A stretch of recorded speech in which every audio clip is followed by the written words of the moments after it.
Good morning, everyone. Welcome back to the show. It's your host, Danny Dhaiphong, and we have a big show today. So be sure to hit that like button as you come on. That helps boost the stream in YouTube's algorithm. Now, Israel is looking more and more like an out of control and desperate regime by the day, as its brutal so-called offensive in Gaza is receiving condemnation far and wide, even by a new UN Commission report on the occupied territories. And it's claiming that this is a genocide, stating firmly that this is a genocide. And its humiliating attack on Hamas negotiators in Qatar has only worsened widespread publication and speculation in the US and West about Israel's possible involvement in the Charlie Kirk assassination. Now, as the situation deteriorates, Netanyahu is visibly showing signs of cracking. The word isolation is coming up more and more in Israeli circles, including by Netanyahu himself.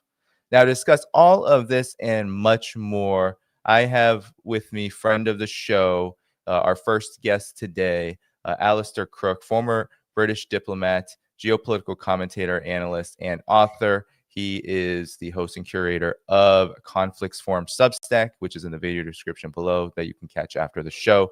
Alastair, good to see you. Hi, how are you? I'm good. Great to be back with you, Alastair. So yes, my first question to you, given your wealth of experience, as a diplomat in this region in particular, now, of course, there have been many reports now, lots of damning journalism, including by Max Blumenthal himself on the Charlie Kirk situation, implicating Israel, including harsh meetings from Bill Ackman, huge Israel lobbyist based in the United States, multi-billionaire. But the situation has massive geopolitical implications, Alastair, that I'd like you to get into, given that what we are seeing, it appears, is this case of Charlie Kirk is reflecting something much bigger, given the widespread speculation and now investigations leading to damning possible points of inquiry now. So what's your reaction to this, given your following and analysis of the region and your experience too doing diplomacy? Because Israel has also had many problems of late in this arena. Well, first of all, it comes against a background. There was a National Conservative Conference held very recently in the United States of conservatives. I mean, they are quite a divided group at the moment, and they became more divided at this meeting, and they divided sharply along the lines of those that support Israel, and complained bitterly about those that thought, you could be, if you like, America firsters and not support Israel. And then a very vociferous group, I mean, a very striking language coming out from the editor of the American Conservative, saying, "What the hell do you mean? I mean, we are.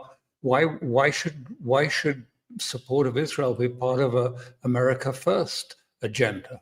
And so there was already a fracture, quite a big fissure opening up in the Republican side. And you had others, and there were attacks made, or of course, on those who supported it, Tucker Carlson and others, Steve Bannon, and so on, who were there. And although we don't still have much of the details of what actually happened with this killing. I mean, surprisingly, after so long, it remains an enigma wrapped in a riddle. It gets more bizarre as it goes on. So, it's difficult to be categoric about this. But this schism that I said was already shaping up amongst the Republican conservatives was seemingly reflected with also Charlie Kirk and particularly his supporters. And so that, of course, has been the center of attention now. Now, whether there is any connection with his killing to this schism in the Conservative Party or not. We don't know. There's no telling exactly, but we do know there was tension building up. And we've seen reports, and we've had reports from people like Max Blumenthal and others, that there was a big row about his seemingly drift away from support for Israel. And others say that isn't necessarily so. And then important sort of younger members of the MAGA group, like Nick Fuentes, has been raising lots of questions about why we don't have some details, why the case is so obscured, and demanding that these should be put forward. And there's a lot of anger, and there's a lot of polarization taking place, real anger on both sides of it, from, if you like, the liberal world, but also from the conservatives. And I think what it is going to do is two things. One is, whatever the circumstances, whatever transpires about this killing of Charlie Kirk, whatever comes out from it, nonetheless, it has opened out in a huge way this question of, is it America first or Israel first? And whether that's connected or not is not, material. What is material is that this debate has really come to the fore, as much as because of commentators who have produced more and more, if you like, background to events. So even if it transpires to produce nothing very much, and that unfortunately is the history of many of these things, that you think some evidence or some information or some new facts are going to materialize. Maybe they're not, but nonetheless, this is changing. And it's no wonder that some Israelis might have been very worried about this, because these younger Americans have wide support on the ground. And they are also people who come from a background of tradition and of church and have strong feelings about this. And they are deeply angry. So I would say the first thing is that, the genie is out of the bottle. This issue, which was sort of kept undercover, which was not in the public domain very much, has come out of the bottle, and it is around, and it's not going to be put back into the bottle very easily. So that is, I think that is one of the most important things. I think the second thing is that, in a way, if you look back at that National Conservative Conference a little while ago, there was a sense that the Republicans needed to redefine themselves, the young Republicans. I mean, I'm not talking about the pro-Israeli section, but the young, if you like, the young Republicans wanted to define themselves, and they had to find a way of defining themselves. And so those like Nick Fuentes, who seems to have a huge support amongst the MAGA, were saying very clearly, listen, this is not the time to take up weapons. It's the time to stay cool. And he said, we can have, maybe there's small room for consensus. Maybe not. It depends what happens. But he said, what is very clear is we have to destroy the people that have been antagonistic, the people that have, if you like, pushed this war. And he effectively I mean, this is, I think, the big thing that is coming out of it, that is going to become, if you like, a new enemy. They have defined the new enemy, which is the very radical, violent-leaning left that they see as threatening the left that has been calling them fascists and calling them names for this period. Not all of left, and they're very clear about that, but the ones that have taken this radical, aggressive line, I would call it a Manichaean line, in the sense of Manichaean, it is all black or light, dark or light. There's nothing in between. And I think we're going to see a much more sort of Manichaean approach from the Republicans. And this is going to have a profound effect. Why is it so important? So what if the young are changing? No, it means a lot, because actually, these are the people. We've heard about all of those others who were at the National Conservative Convention, some of the big donors, the Jewish donors there, calling for support, saying it's crazy to cut ourselves off from what's happening in the Middle East. But the point is that Israel is dependent on the United States. It is utterly dependent on the United States. Its identity is the United States. I mean, Greater Israel is the United States and Israel in many respects, as they see things. And so I think that what we'll see is that at some point, Netanyahu and some of those others in power in Israel, a very divided Israel, will start peering up from below, and will look around and see, well, those young Americans, they're about to assume positions of some power in the United States. They already assume positions of influence, great influence in some cases, but they're going to assume positions of power. And when that happens, it's over, because Netanyahu will discover that Israel has lost America.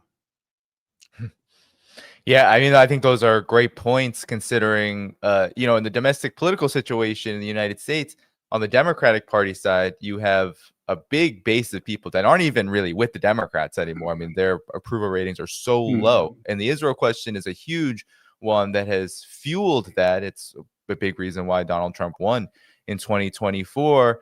But that base is inaccessible now to Israel, because the vast majority of them see Israel as genocidal, and they oppose what Israel is doing in Gaza and anywhere else. But to have this happen now in the GOP side and the Republican side means that the vast body politic in the United States is now opposed to Israel. And it seems like what you're saying is that this is literally going to lead to isolation and is going to have consequences. What kind of consequences do you believe those will be, Alastair? Because right now, many people look and they see Israel just kind of out of control and doing as much as it can to conduct and commit as much brutality to achieve its erstwhile ends, or at least its so-called stated ends. Well, yes, I just like to add, before I leave the subject of the Republican, I mean, one of the things that's quite striking is that the young are quite religious, are very religious. And so, in a sense, we're seeing something of a sort of eschatological, if you like, conflict coming out. On the one side, the eschatology of Israel and of the Talmud and Torah, and on the other side, that of the New Testament. And so it's giving it a new identity as well, a slightly different identity. When you ask that question about what is going to happen, I think it's pretty clear. Israel is deeply, deeply divided. I mean, it's on the edge of civil war. For many Israelis, particularly the sort of more secular European liberal Israelis, the people you'd meet more in Tel Aviv and Herzliya, those people really, came to Israel not to take part in what Smotrich called, a war of conquest and of restoring, the Israel. They came there for safety. They were leaving Europe because they didn't feel safe. And they came to Israel as a sort of place of safety and somewhere where they felt that they would be protected. Now that's gone.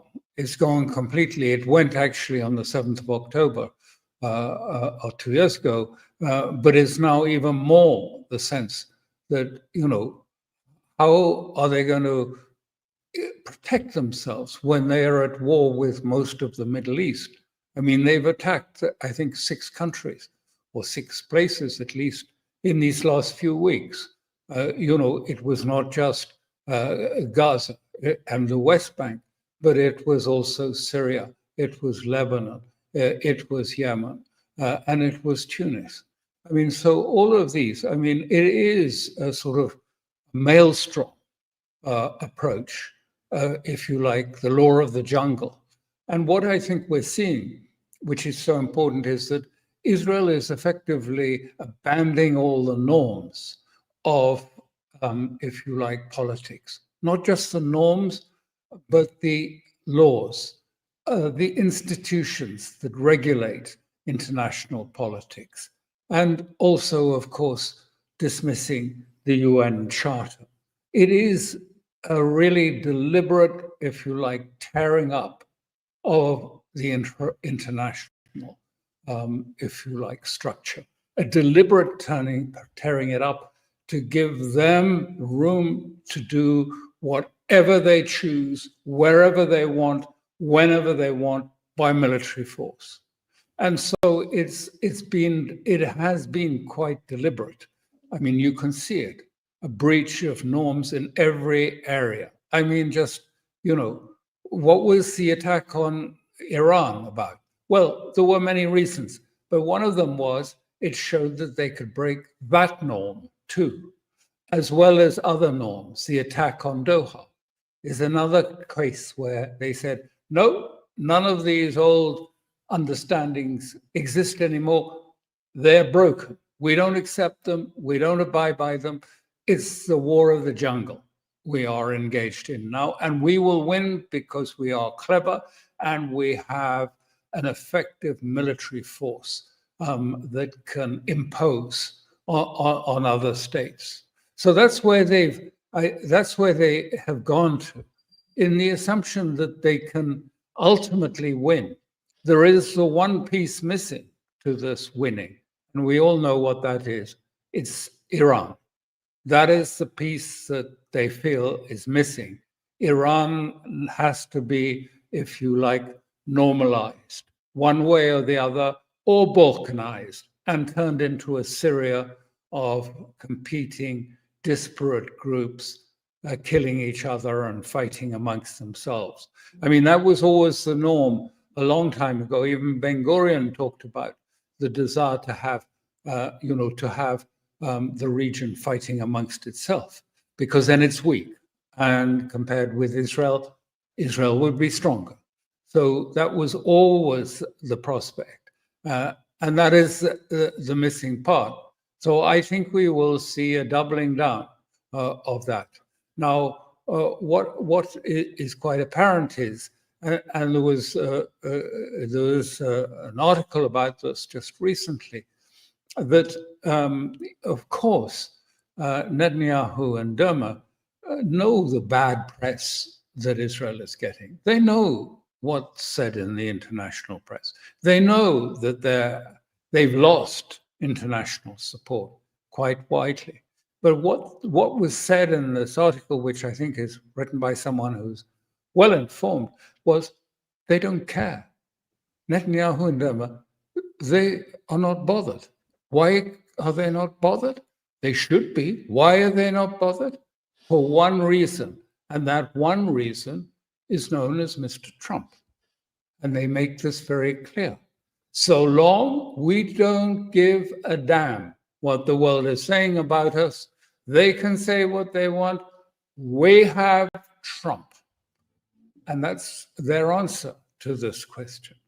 But this means we're going to see it doubling down, and they will continue to double down, and they will push the boundaries as hard as they can and as far as they can in this period. So, it opens up other big questions that we have sort of avoided. It opens up the questions of why is it that the United States has not sought either to criticize or restrain Israel's military actions that are clearly illegal and against all humanitarian laws. Why has that happened? And why is it that we then see the United States moving actually not just to avoid criticism of Israel, but actually to adopt many of its ways of war? It's the United States that has used guile to lure, if you like.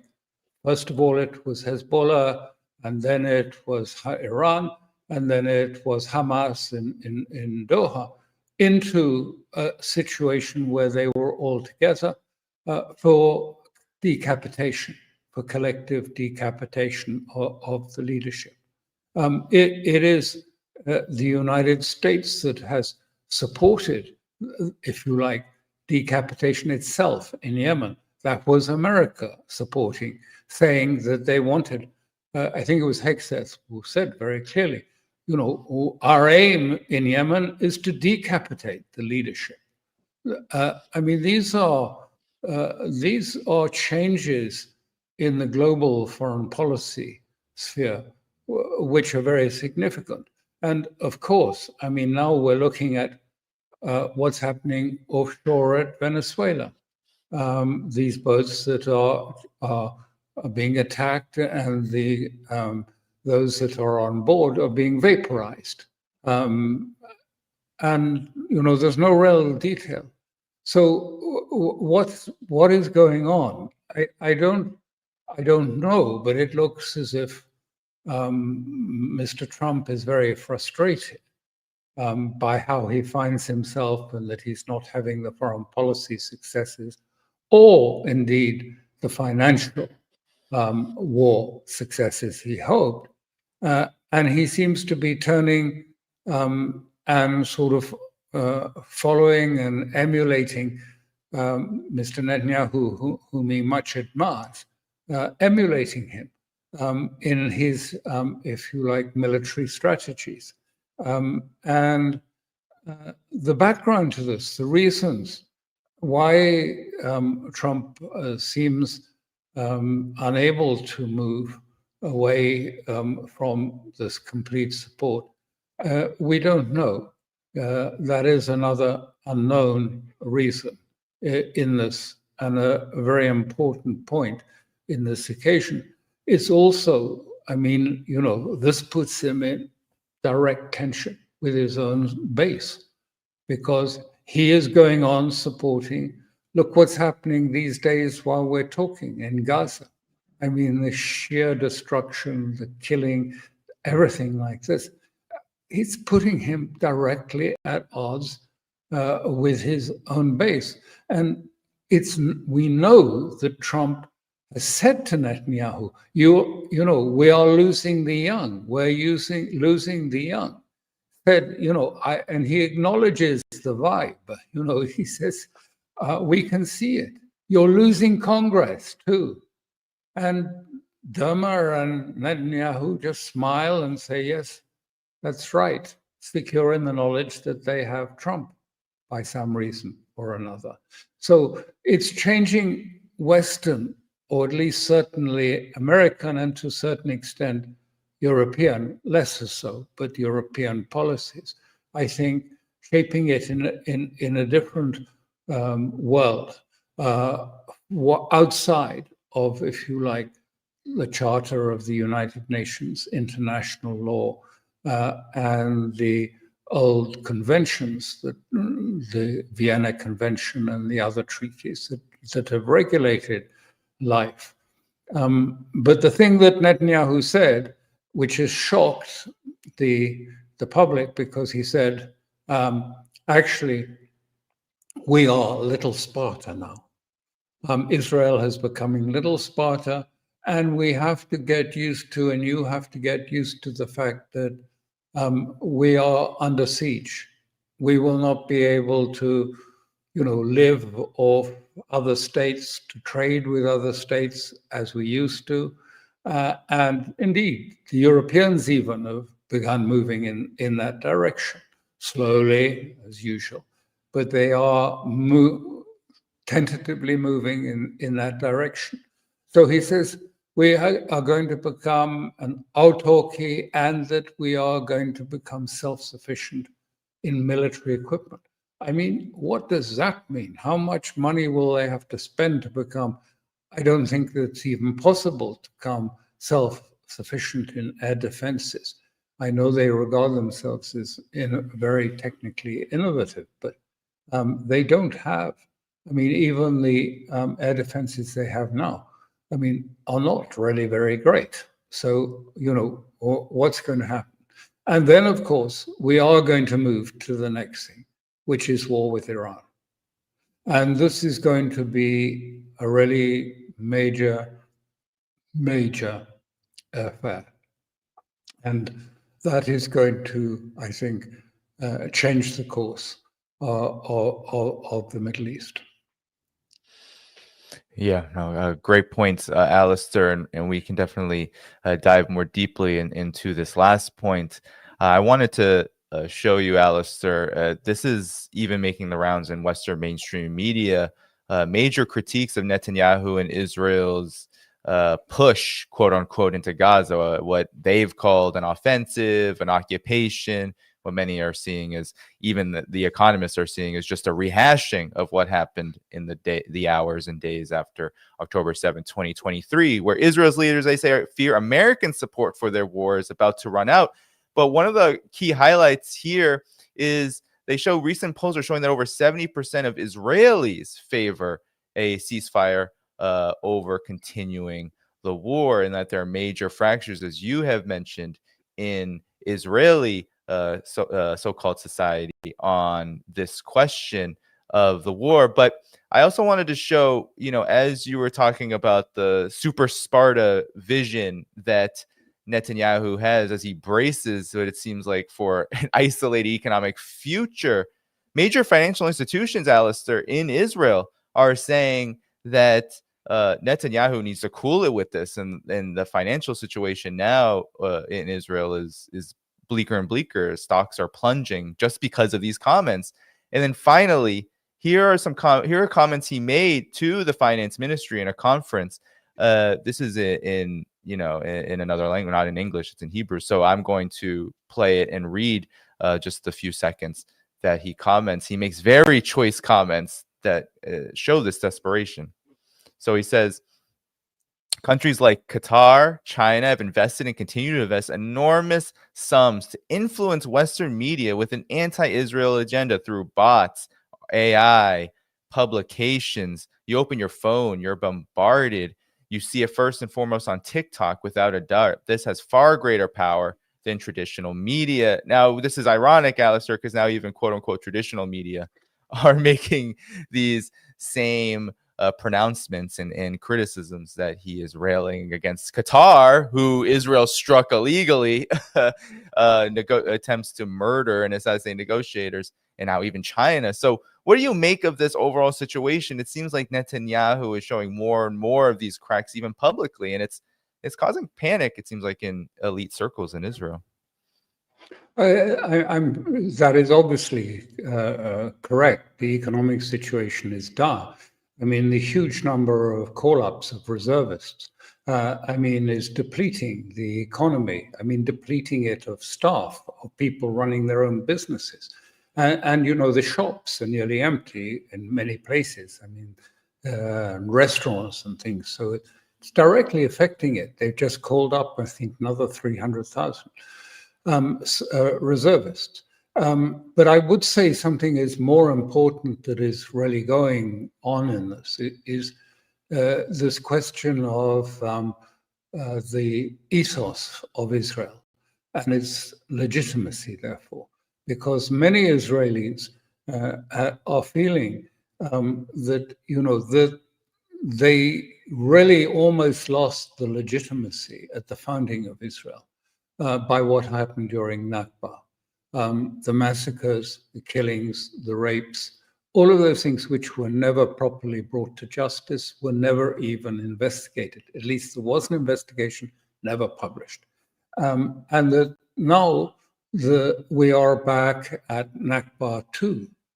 And the question is, I mean, what is the ethos? What is the underlying ethos of Israel? Has it moved on to Amalek, to a sort of Talmudian ethos? Because that will be very strange to about half of the country who are largely secular, liberal Israelis who came some years ago, but haven't come for halakhic law to be imposed, which is what the rights are suggesting, that they will impose halakhic law, that is Hebrew law, on the state when it is established. So I think, there is a deeper sort of a crisis taking place. What is the future? It reminds me, I remember a long time ago, I was in South Africa at a point of crisis also there. And I remember, because I had to deal with many of the Afrikaners, and the point came, wasn't the ANC and the resistance. The point came was when these Afrikaners and the business elites started to saying, but what will there be for my grandchildren? How will my grandchildren live here? And that was where the change began. And when you look at Israel, you must wonder, what do they see as the future for their grandchildren? War, more war, endless war? I mean, I think this is where we will possibly see a sort of movement for change taking place in Israel. So, I mean, there's been this long process. This change has been taking place over a period in Israel. It has moved dramatically. The Zionism that, if you like, the people I've just been referring to were familiar with, they wouldn't recognize the sort of violent Zionism of today. They wouldn't accept it. They wouldn't know what it is. I mean, if you ask many sort of secular or European Ashkenazi Jews, I mean, what is Zionism? I don't think you get an answer. You'd have to go to Smotrich or Ben-Gvir to get an answer from the right wing. So, this whole question of identity, of ethos, of moral values, I mean, does impinge. Yes, money, weapons, all those things are really very important. But behind that comes the question of, what does it stand for? In fact, in parallel, this is almost a sort of, if you like, a shadow to what we were speaking about earlier when I was saying, that actually some of the Republican young people were searching for an identity, searching for what they stood for. And after the killing of Charlie Kirk, seem to think they have found something. We'll see whether it comes. But in Israel, there's no finding of that. In fact, the loss of moral values is cascading. I mean, what's happening in Gaza, the killing, interviews with soldiers that say they kill 50 children a day. They just, they cross an invisible barrier and we kill them. How many have you killed? Oh, I've lost count, but probably about 50, mostly children, they say. I mean, what does this mean? What does this say for the future of the state? So I think, that when Netanyahu and Ron Dermer do, take their noses off the books that they're looking at and look around at the world and look around at America, they may realize, this is the war that they have lost. And with it, Israel has lost. Yeah. And, recently there's been reports coming out of the academic wings of the Israeli defense forces, the Israeli military, saying that there's at least 20,000. This may be an undercount, at least 20,000 Israeli troops or reservists who now suffer from crippling PTSD and other maladies stemming from what is going on right now in Gaza, which is the absolute and total bombardment, destruction, and attempts to pacify and wipe away Palestinian people there. How does this impact the situation, Alastair? Because as you said, Israel and Netanyahu in the leadership around him are seeing endless war, are seeing this kind of endless carnage as the solution in of itself for its own goals and aims. But those numbers, 20,000 alone for such a small country is definitely eye-opening. Well, I think, what does it mean? I mean, beyond that, we've had this attack on Doha, and then we had an emergency Arab and Islamic summit. I think it was on Friday. And of course, nothing was really expected concrete that would emerge from this meeting. It doesn't usually happen. But there were some of the most, startling statements. I watched the statement of the Pakistani ambassador and the Algerian ambassadors at the Security Council. I've never heard language like that. War criminal, the language of genocide and all of this, the complete rejection of Israel was quite striking. This was language, statements. It doesn't necessarily mean that much, but it was a real shift, if you like, in optics. And so what are these states in the Middle East? They're looking at it and realizing, that they have no security ultimately now. Israel attacked Doha and seems to have got a green light to do that. And it's pretty certain they did have a green light because, the mechanics of these things is that, as soon as aircraft take off from Israel, they are monitored by the American radars and structures and many others, the Iranians and the Russians too, the moment they take off. So when they start moving towards, an American base in Doha, or near to an American base, you can bet that, the phones will have been ringing across the Pentagon saying, look, something's going on.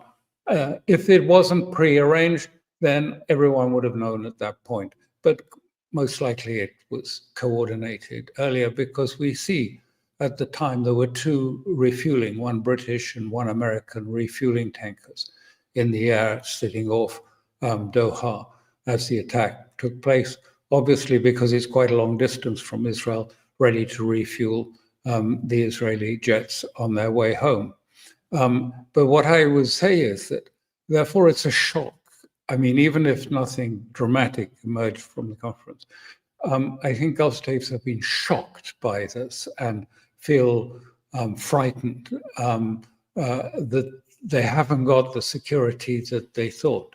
For the last 10 years, many of these states thought it was sufficient simply to follow the American line on containing Iran and weakening Iran, and that this would be sufficient to provide a guarantee of security.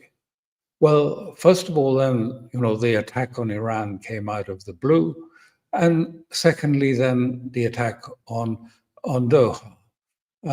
And I think they've come to the feeling now to think, well, this isn't sufficient. I mean, we don't know where we stand.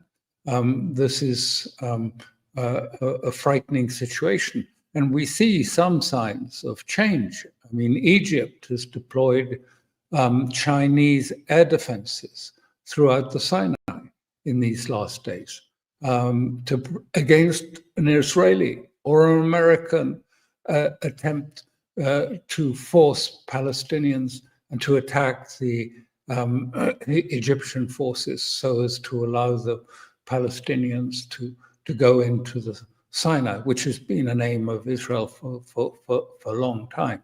We saw a very frightened King Abdullah of Jordan at that meeting, who is very anxious, seeing that the Israelis are now positioning a new grouping of troops and are mobilizing 15,000 reservists to fill it right across the Jordan on the other side of the Jordanian kingdom. Clearly, something is being prepared, or at least that's what Abdullah is thinking. So he's reinstated conscription in Jordan as a consequence. So everywhere you see, if you like, the tremors, the judder spreading across the region from this event. What will happen in the long term? I think in the long term, it is the beginning of a shift. Not the shift itself, but the beginning of a shift. And the shift is pretty obvious. It is going to be to China, because it was China that affected, if you like, the reconciliation with Iran. The whole point of that exercise of being anti-Iranian was to get, the American umbrella, security umbrella. Well, that's gone now. It doesn't make sense anymore. So it makes much more sense for China for them to move closer to China and to Russia and to Iran. And what was very striking at that meeting was to see, if you like, first of all, the Iranian officials meeting with Gilani, a former ISIS man, a sworn enemy of Iran, and promising good relations. I mean, that's a very significant sort of shift towards Iran in that point. But also, Pezeshkian, the president, was meeting with Mohammed bin Salman at the same time. And so we saw the optics were more interesting than the substance that emerged from the meeting, but those optics were quite indicative and very interesting. Yeah, and Alastair, what is the precedent then that was set by Israel in its attempted strike on Qatar its strike on Qatar because people were killed? I believe the families of these negotiators, many of them were slain by these strikes, and it follows this pattern that you've been talking about, that the U.S. and Israel have been engaging in, of using negotiations as a weapon to decapitate the groups they don't like. But at the same time, there is this promise by Israel that they will do more of this. And so my question is, what is the precedent, and why would Israel, given that it touts military superiority, dominance, that it can do whatever it wants, it says that it's going to continue to do what it's doing in Gaza as long as no one is going to stop it, why then would it participate in these kind of actions, even when they seem to backfire so dramatically? This doesn't seem to have benefited Israel, or maybe I'm wrong. Your assessment of this? I think what it is doing, it's trading on something, and it's trading on the fact that there is a faction within the United States, on not the Republican side, but I'm talking more about the deep state side of the U.S., which was enthralled by the decapitation of Hezbollah. And Trump and many others of the Israeli firsters felt this was so brilliant, and that the Israelis had done this remarkable achievement, and then followed up by the pages and the telephone bombs going off. They were full of admiration for this. And so I think Israel has been trading on this sort of zealous enthusiasm for these tactics that exist in Washington, coupled with the knowledge that the Sunni world will not push back. They'll not push back effectively. And therefore, they feel that they can just go ahead. And they feel that the United States understands that the Sunnis will not push back. And they understand that, the decapitation, that they approve and like it. They advocated it, as I said, for Yemen. The Americans, in their own right, not from Israel, but America was going to decapitate. So, and clearly America approved of the decapitation in Iran. We know that, that was a joint operation on the 13th when Israel did its sneak attack on Iran. And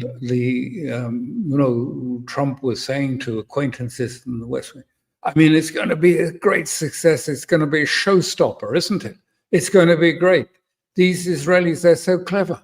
And of course, it was intended to bring down, the aim was what he was hoping for and what Israel was hoping for, that what they call the house of cards of Iran would have collapsed. It didn't. In fact, the opposite has happened. Iran has become a stronger state from that. But I think this is why, as I say, we have to sort of dig deeper, because, it's not just that Israel, Zionism has transformed. Israel has transformed in terms of its military strategy.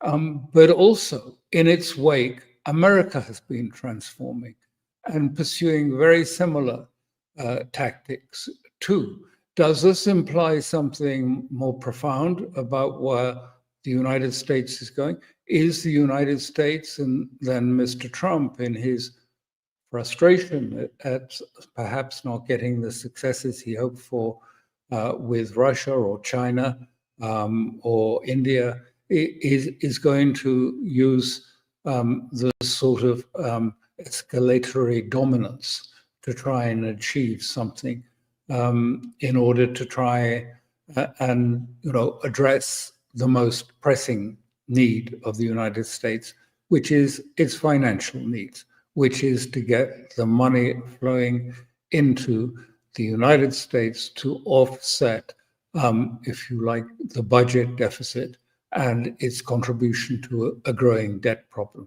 There is a huge amount of debt that is coming due for rollover, for renewal in this period up to midterms. Not quite 7 trillion, but big slice.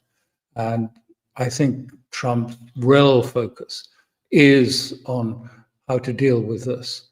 And one of the elements, of course, was a sort of shakedown of the Europeans and a shakedown of NATO and a shakedown of the Gulf states. And he got quite a few billions, hundreds of billions from all of that, which have helped to offset, if you like, the growth in debt that the budget was giving rise to. So, I think this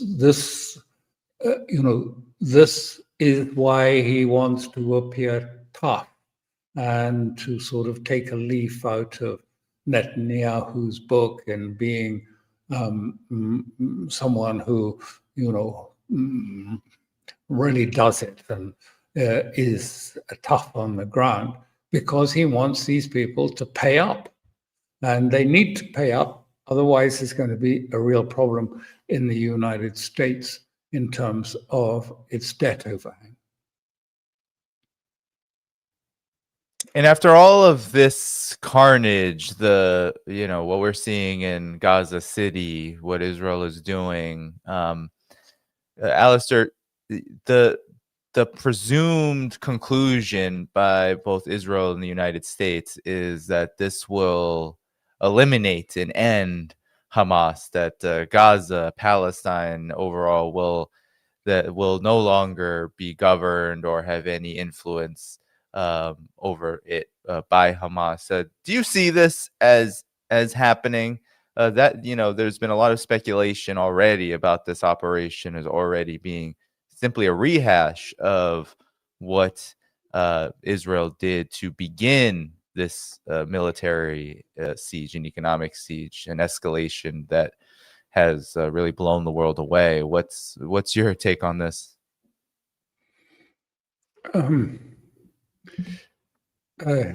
Yes.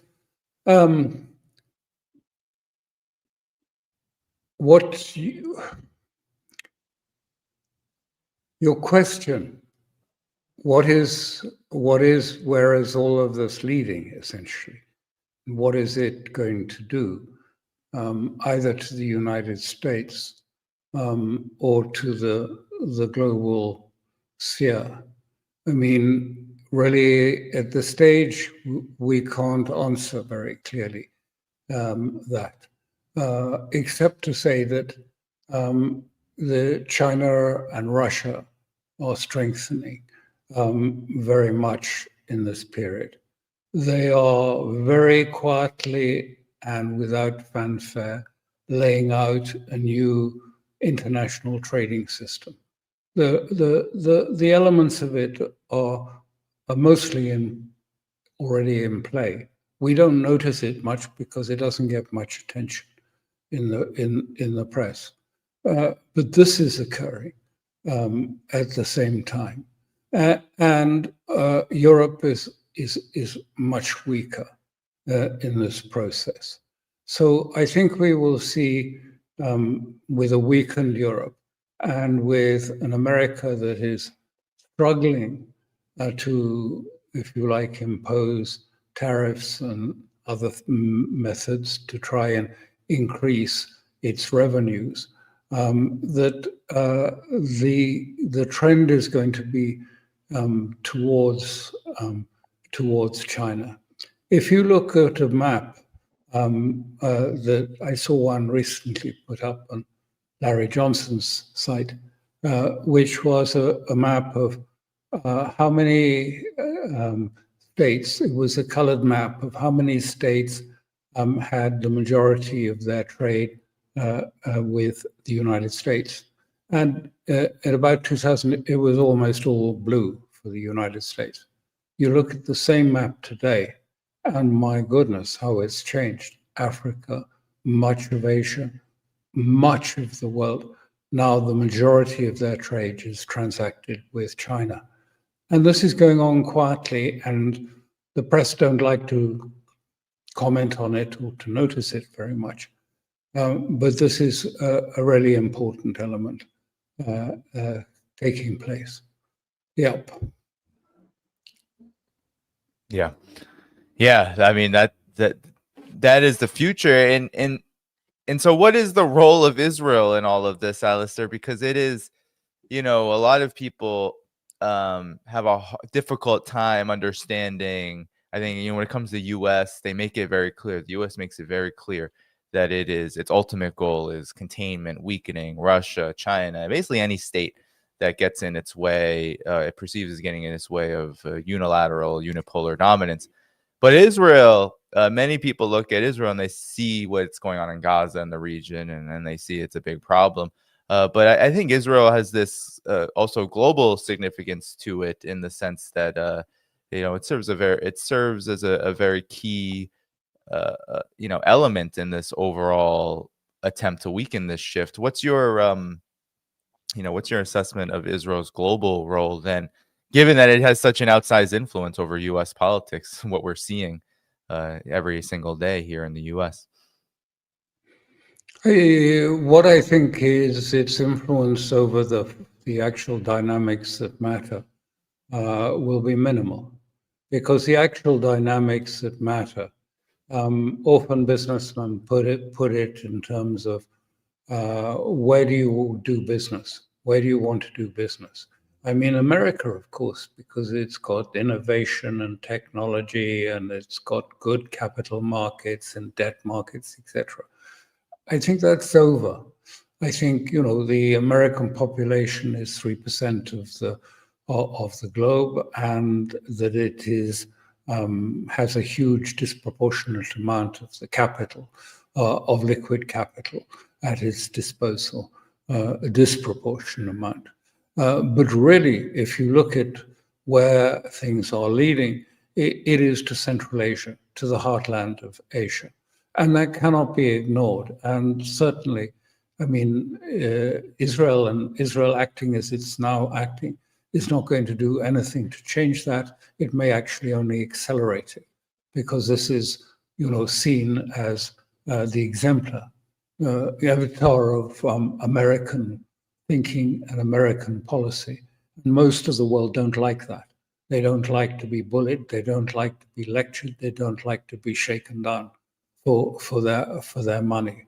And so what you see is, and this I think is very important. I mean, at the SCO meeting, I said there were lots of things that come out. I won't go over them now, but one of the most important things was the signing of the Siberia 2 pipeline to China.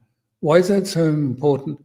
Well, because China, I mean, historically, going back 1,000, 2,000 years, has always protected, if you like, the Middle Kingdom against outsiders, against enemies on the periphery. And they've done that largely by linking all of the provinces together by roads and by other means, and having everything focused on the center. So even more than 1,000 years ago, they were establishing a single criteria for the width of axles, so that they could pass along any roads in the Middle Kingdom together. So when China signed on the pipeline to Russia, it was effectively extending, if you like, the heartland, the Middle Kingdom, to dependency on Russia and Russia's dependency on it. That symbolically and that geopolitically is huge. Again, look at the map. You'll see, if you look at the whole map of the heartland, you'll see on the left, you know, plenty of pipelines and energy conduits on the left-hand side, if you like. But the right side going through to Siberia and to China relatively soon, you'll soon see a lot more. There will be spurs going off, I should think, very soon as soon as it's built. It's not due to be complete until 2030, but the Chinese are very quick in building these things. But a spur will go off to India, I am sure. And really, you know, the throbbing heart. I mean, if you go to Russia and you go and look at what's happening, I mean, so much activity is happening in Siberia, in that area. It is humming with activity and investments. And I'm not talking about energy or minerals. I'm talking about technology, about manufacturing, about all sorts of things that is going on there.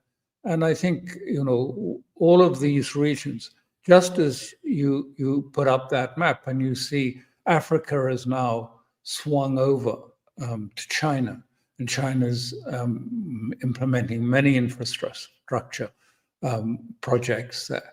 I mean, the message of Doha, of the bombing of Hamas in Doha, will be to say, you know, where is your future? Where are you looking now? Where's your vision taking you to? And how could it be other than it's taking them to Central Asia, and they're taking them to Iran, because Iran sits on the crossroads of the north-south corridor and the east-west corridor. And these are the main routes that, you know, are autonomous and are not dependent on, you know, control over the seas, which, you know, the West largely still has. And so, I think this is the future. They all see this is the future of business.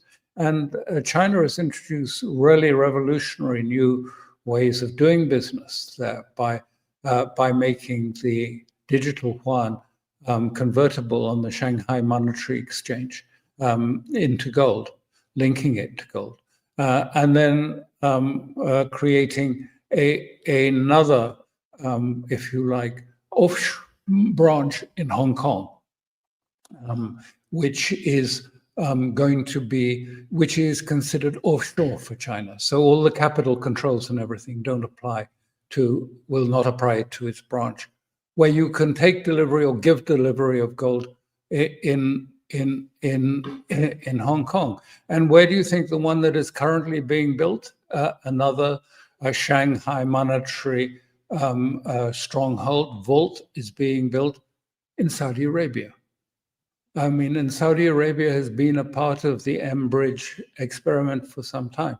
And people say, well, Saudi Arabia will never change, it will never move. Well, who knows? Alastair, it was really good to be with you today. I want everyone to make sure that they check out. We have a lot more show for you. This is the first part of the show. So Conflicts Forum, Substack, which Alastair contributes, writes, organizes about all of these issues we spoke today and much more geopolitically in the video description. Alastair, we'll have to speak again soon. Really appreciate you coming on. Always a pleasure. Always a pleasure. Thank you. Great. All right, everybody. We have so much show to go, and we're just going to get right to it. We have two of all three now of the next panel here. We have returning friend of the show, Scott Ritter, geopolitical analyst, former UN weapons inspector and U.S. Marine Corps intel officer. Hey, Scott, how are you? Good, Danny. How are you? Good. We also have, first time on the show, hopefully not the last, we have Gerald Celente. He is the founder, editor of not Conflicts Forum, of Trends Journal. Good to see you, Gerald. Good to thanks for having me on. Of course. And then we have Larry Johnson. He runs Sonar 21, and he's a geopolitical commentator and analyst in his own right, former CIA analyst. Good to see you, Larry. Yeah, what an August crowd here, huh? Well, I'm so glad for all of you to join me today, and we can shift focus. Everyone keep hitting that like button. That keeps the stream going as we move on to part 2 here. Well, let's begin with how about this. So, of course, there have been all the rumblings of a drone incident, incursion by Russia into Poland, and even Romanian airspace. 19 drones supposedly flew into a Polish airspace and even hit a village, supposedly. Well, now even the Ukrainian media, through Polish media sources, saying that no, this actually was likely a Polish missile, an air defense missile. And we know now that a lot of these missiles actually missed the target, only hit there. They even have been only hit 3. So, Scott, I wanted to ask you first if you could kick off. What is the significance of this? NATO has called for Eastern Sentry. We'll get into also the Zapad 2025 exercises a bit later. But what is the significance of this? Because now a lot of the talk is Russia-NATO war directly, and that is a cause for alarm. But I know there's also a reality here. How about you begin? Well, first of all, let's just stop the nonsense about a Russian-NATO war. It will never happen. NATO's incapable of fighting a war with Russia. Again, it's like wanting Santa Claus to be real, but Santa Claus isn't real. NATO can't fight a war. NATO won't fight a war. NATO's in no position to fight a war. This was a provocation by Ukraine, done, I believe, in full cooperation with at least parts of the Polish government. The Ukrainians apparently over time accumulated a number of Russian decoy drones. These are, styrofoam drones that are designed to, activate radars, to absorb fire, to give away positions, hopefully get the Ukrainians to waste air defense resources so that the real drones can do their job. And they launched these into Poland. Belarus reported this and gave the Poles advance notice, and the Poles responded. Of the 19 decoy drones, only 4 were engaged. Apparently only 3 were shot down. One, I think a Polish F-16 fired an AIM 120 air-to-air missile, not a surface-to-air missile, air-to-air missile that missed and struck a village, doing damage. And now everybody admits this is just a total frame-up. It's just there's no one who takes this seriously anymore. But the Poles, because they were playing to a script, went to Article 4 of the NATO Charter, got everybody's alarm, and then per the script, you see this sentry, or whatever they call Eastern Sentry, taking place. Poland deploys 40,000 additional troops to the border. Please, people, don't panic. It's 40. It's a total of, I think it was 30,000, total of 40,000 troops there now. These are Polish troops that have 14 days worth of ammunition. They ain't going to war with anybody. By the way, Russia did the Zapad 2025 exercise, 100,000 troops. That's 100,000 troops that aren't involved in the conflict with Ukraine, which is around 800, 900,000 troops. So let's just stop the nonsense. The danger here isn't all this stuff. I mean, look, England sent 2 Eurofighters, 2. I think France sent 3 Rafales, 3. The Germans sent 2 fighters, 2. This is a joke. It's nothing, 0, squat. The problem comes in what happened next. The Ukrainians turn to the Poles and say, we want to train you how to shoot down drones. We want to train you how to fight the Russians. And the Poles said, okay, so now Ukrainian air defense actors are going to Poland to begin training a NATO member on how to engage the Russians. But even here, I ask people to take a deep breath. Poland will not extend an air defense umbrella into Western Ukraine without the Russian permission. And now we have to go back to Natrishkin's little conference that he had early this summer, where they said, yeah, we think when this war is over, we're probably looking at the partitioning of Poland, of Ukraine. And Western Ukraine will go to Poland, and Carpathia will go to Hungary, and other parts will go to Romania. This is what I think is happening here. I think the Poles right now are getting positioned for the collapse of Ukraine, which is happening as we speak, by the way. Collapses don't happen overnight, but we're looking at the political collapse, the economic collapse. You hear the panic in Zelensky's voice every time he speaks. Now the military collapse. I think what's eventually going to happen, you need to have a controlled demolition of Ukraine. Ukraine can't be allowed just to fall apart on its own. And the Russians and the Poles, I believe, are in contact with another, maybe through Belarus, for the controlled demolition of Ukraine. And for that to happen, there will be a moment when Poland needs to extend an air defense umbrella into the territories that it's going to take responsibility for. The territories that will probably be flooded with with refugees. It'll be a humanitarian crisis. And this will be done with the permission of Russia. But Poland's preparing to do that right now by learning how to integrate into the Ukrainian air defense system. That's what's happening. This isn't about NATO getting ready to go to war with Russia or anything. That just isn't going to happen. They don't have the capability to do it. This is about Poland and Ukraine. Because remember, you got to go back and look at the history. Zelensky has already worked with the Poles about setting up an economic union. They've already prepared Western Ukraine to be absorbed by Poland. Western Ukraine has already de facto been absorbed by Poland in terms of economic interaction. So all this is doing is setting up. This is my take, because I'm not going to get involved in any of this fear mongering about war between NATO and Russia, because it just isn't going to happen. NATO has 0 capacity to do this. Yeah, Gerald, how about your take on this? What seems like a desperate disaster here? Well, he's right about, not having the capabilities, but, wars go on without capabilities. And again, we only look at what's going on as, we have the Trends Journal magazine. We report each week of the current events forming future trends. And one of them is that the economies are all going down in Europe. You see the protests now going on in France. And what's Germany doing now? Oh, Germany's only been in a recession for 2 years. 2 years. This is the third largest economy in the world and the largest one in Europe. They're heading to the third year of recession. But what are they doing? We're borrowing $1 trillion to build up our military, and the infrastructures are going to hold the tanks, all right? $1 trillion in a country that's in recession. Again, we only put the facts in there. Porsche, and they're not selling many cars now. Now they're getting into the military. One company after another, the stocks on the military-industrial complex in Europe are all going way up.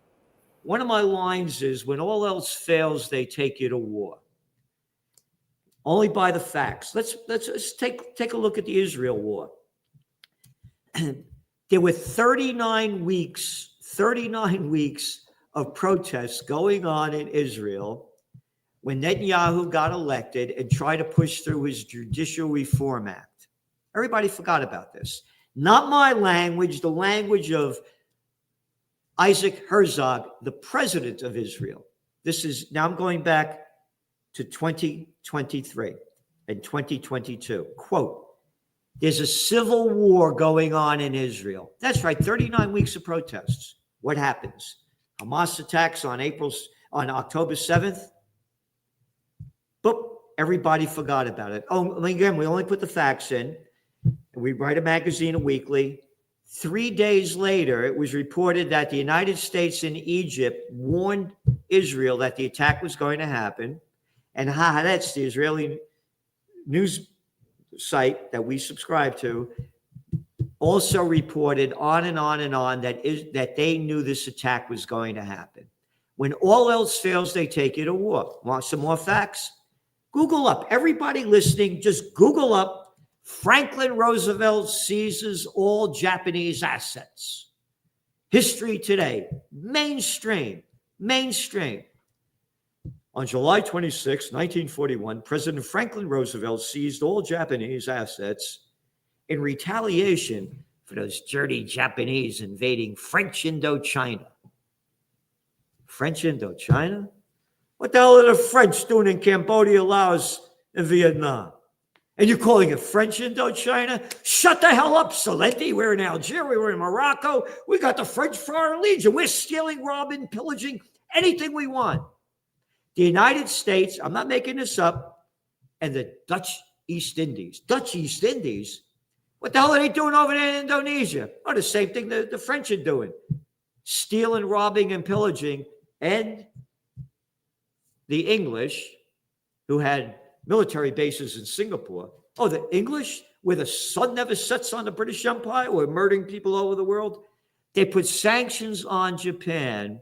Japan lost 3/4 of their global trade, and they cut off 88% of their imported oil. Oh, they only import 100%. Oh, what was going on back then? Oh, the Great Depression. When all else fails, they take you to war. Hey, let's go back to the dot-com bust. Busted in, which we reported, we forecast it was going to happen in our Trends Journal in 1999. We said dot-com bust would happen by the second year of 2000. Oh, it did. Before you continue, Gerald, do you have, is there a microphone? I feel like there's some tapping on it. I don't know if that's me just tapping the thing over here. Okay, yeah. Okay, no anyway, problem. Going back to the what happened, we'd forecast the dot-com bust. It busted. The NASDAQ lost 80% of its value. 80%. What happened? 9/11. 9/11. Everybody forgot about it. We were in a recession. When all else fails, they take you to war. Scott is 100% right. Ain't no way, no how NATO could defeat Russia. No way. But you got crazy people in charge. They're only interested in themselves. They could care less about we the people. That's the way we see it. So we're concerned that this war is going to keep ramping up because they're ramping up the military-industrial complex. The facts are all there. All the dough is going. All the auto sales are down all over the place. They down, down, down, down, down, down. All the exports down, down, down, down. They're building up the economy with the military-industrial complex. That's my concern. Yeah, and Larry, given all this money going to the military-industrial complex, it's quite something else that NATO claims they were only able to, via Poland, hit to take down 3 of 19 of these so-called drones, decoy drones. Your assessment of this situation, because Scott relayed and Gerald also reinforced, NATO can't fight a war with Russia directly, yet they keep talking about it and they keep pushing it. Well, I think the broader point Gerald's making is that we are now in a let's call it a historical period that when future historians, if we survive this, will look back and see this as a change as consequential as what took place at the end of World War II with the formation of Bretton Woods, the United Nations, International Monetary Fund, World Bank. The old, let's call it the colonial-based empire and economic system is coming to an end. And it's not going peacefully into that night. It's raging against the storm. But what has been exposed in the course of the special military operation by Russia is the complete lack of strategic depth in the West. Yeah, on paper there is this military-industrial complex. Yes, it sucks up a lot of money, but its output is pretty shoddy. So they've now got themselves into a situation, as we saw with these so-called drone attacks.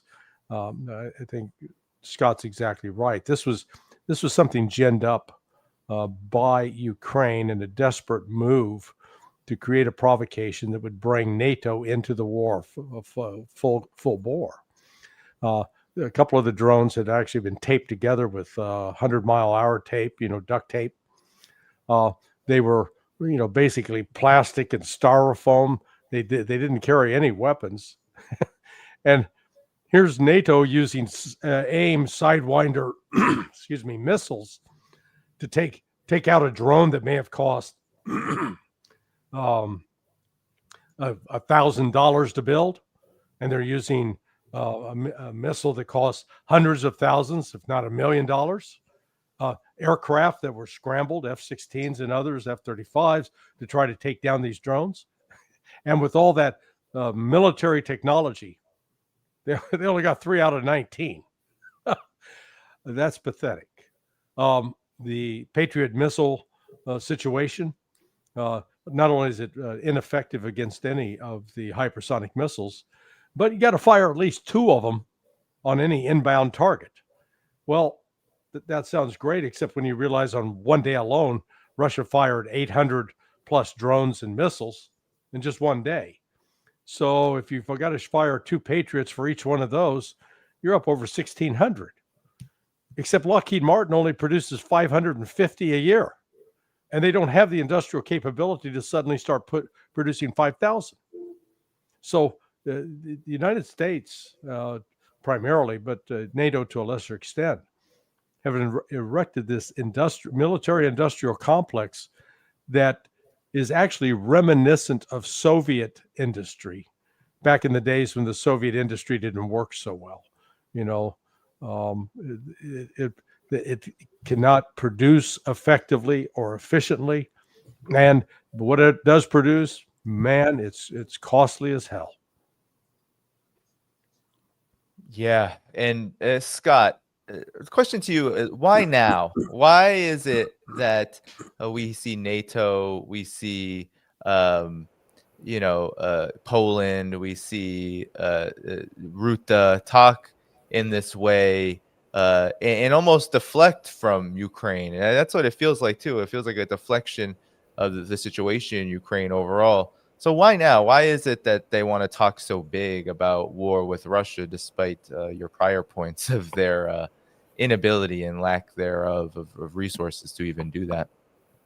Well, let's focus on what Gerald was talking about. Porsche. Porsche isn't producing civilian cars right now because they can't. They're too expensive. So, and Porsche, I think in 2024, suffered career-ending losses, and so they, in order to save the company, they had to transition to armor to make tanks. The problem for Porsche is that there is no German company that makes steel. They can't afford to because they got rid of that cheap Russian gas, and they just can't do it. So they have to buy all their steel from Sweden, and that's costing them a pretty penny. And the reality is, even though Porsche is now investing a significant amount of money to transition to the defense industry, they can't afford it. They're not going to build a single damn tank because they can't afford it. They're about ready to go under. Porsche is going to roll. They're trying to sell some of their business. They're breaking it up as we speak. They're selling some of their business to a Czech billionaire who thinks that he's got the plan, but there is no plan. Unless you, as Gerald said, create a war urgency. And so this is what's happening right now is you've just got a war. And this is for all of Europe. They literally can't afford to do what they claim to do. So in order to convince people to spend the money, which will just destroy their recession-driven economies even worse, they have to gin up the fear of Russia. No one's buying it. The Polish people aren't buying it. The German people aren't buying it. The French people aren't buying it. Nobody in Europe's buying this but the politicians. So they're singing a song to themselves. This is what's happening. Rutte is the Secretary General of NATO, a military alliance that can't sustain itself. Literally, I mean, look at the stupidity of NATO. They weren't able to meet the 2.5% benchmark that had been set that was necessary. That's GDP. So now they all said, we're going to do 5. This is 5% GDP. It's not as though they're increasing defense spending by 2.5%. We're talking about 2.5% of the gross domestic product of the entire nation. No budget can support this. Not a single one can support this. They can't. They don't have the money. It's just stupidity. And so in order to do this, the Germans are talking about doing away with pensions, cutting healthcare, cutting all the things that made Germany work. And Germany is a collapsing society. I was just in Switzerland talking to the Swiss, a nice little bastion of civilization, because they haven't totally sold out yet to the warmongers, although Swiss neutrality is at risk. But they're coming in from Germany. And I said, man, I remember Germany fondly. They said, that Germany doesn't exist anymore. I mean, German trains don't run on time. They break down. And Scott, I can attest to this. When I was in Berlin, I was on one of their high-speed trains, and I literally got kicked off, and it was a disaster. But continue. Yeah, France is a joke. Literally, a collapsing, massive stupidity. The British, Starmer, is sitting here talking about, I've got until May of. No, you don't, Starmer. You're going down sooner than you think. All of Europe's going down. And so what do you do when you have this warmongering class that has been in power now for several decades, the European Union / NATO slaves to America, suddenly being told you're on your own? I mean, they're in pure panic mode. And so this is what we're seeing. We're just seeing panicked people making statement after statement after statement that is so far removed from reality. Because again, Gerald, they're not going to build a tank. They can't afford it. They don't have the money for it. I mean, they can sit here and talk about all they want. I mean, words can flow. Back in the Depression, at least we had a steel industry. Pittsburgh put steel out there. Ford could convert his Model T into Shermans. The Germans, they got nothing, right? Porsche is a collapsed entity. They're breaking up their steel industry as they speak. The Swedes can't, I mean, they're going to jack up the price of their armor-plated steel. And it's competition because the French now are talking about building tanks, but they don't make steel anymore. Nobody makes steel in Europe anymore except the Swedes. That's it. Nobody makes armor-plated steel. So now you're going to be competing for it. So now you're going to have everybody saying we need some of the steel. The prices are going to go up. The Germans have no money. They're bankrupt. So this is why you're seeing the rhetoric you're seeing. But the reality is there are people in the background, especially in Poland. Because keep in mind that the Poles, they have Tusk, who is just a Russophobic moron. But But they also have a new president who's Russophobic, but not quite a moron, meaning he understands certain realities. For instance, the new president is putting the government of Poland on task. Why the hell did one of our missiles hit a village? And why did you report it as a Russian thing? Why are you lying to the Polish people? You got the president of Poland at war with the prime minister of Poland. And you have the president of Poland saying things like, yeah, we ain't extending our air defense into Ukraine. We're not doing any of this crap. We're not. Poland understands the realities. The Polish generals understand the realities of what's going on here. They know they got 14 days worth of ammunition at best. And I always love it because it's 14 days based upon ideal conditions. Larry, you know, nothing in war is ideal. So imagine trying to take your ammunition out of a depot that's just been blown up. Oh, gosh, you don't have 14 days worth of ammunition anymore, do you? Because you just lost 80% of it in a massive explosion because you couldn't evacuate to the the combat deployment points, which you haven't established yet. But let's say you started moving some of these combat deployment points. Now the drones overwhelm you and you pop them off. You lose 70% of your traffic going in there. You got 2 days worth of ammunition now, but you don't have any howitzers left because they're all killed too. The Poles know that it's game, set, match the moment they engage with the Russians. It won't even be a hesitation. This is why the Poles are involved in a completely different game right now. Naryshkin, the head of the Russian Foreign Intelligence Service, would not, this is just my assessment, maybe Larry and Gerald can correct me if they think I'm wrong, but he is not going to commit publicly to something like the partition of Ukraine on his own volition. Naryshkin didn't wake up in the morning and go, what the hell, screw it, Putin, up yours, buddy. I'm going to go ahead and unilaterally make the decision that when Ukraine collapses, we're giving Western Ukraine to the Poles. No, he made this decision because there is already things. The Russians don't lead with their words first. The Russians build the foundation of reality, and then their words align with reality. So for Naryshkin to say we're giving Western Ukraine to the Poles, or we're considering it, means A, that decision's already been made, and B, there's somebody in Poland who's received this and acknowledged that that's probably the direction they're going. So I think what we're seeing right now is just sheer panic on the part of NATO. There's nothing serious about Europe today. Nothing serious at all. That's my take. Yeah. Well, Gerald and Larry, I would definitely want your final comments on this issue. Well, going back to the building up their military, and as I said, when all else fails, they take you to war. And by the way, one of the covers of our Trends magazine, Trends Journal, was Heil Merz, for what he's doing. And again, $1 trillion as they're in recession. But here's the lie that they're selling, and even the mainstream media is selling it. They say that by building up their military, they're going to build up their economy. No, they're not. They're going to go deeper into debt. Your economy is built up when the products that are manufactured in your country are bought by consumers. Number two, this is a waste of money because it began talking about the drones. Well, let's go back. When did this drone stuff start happening?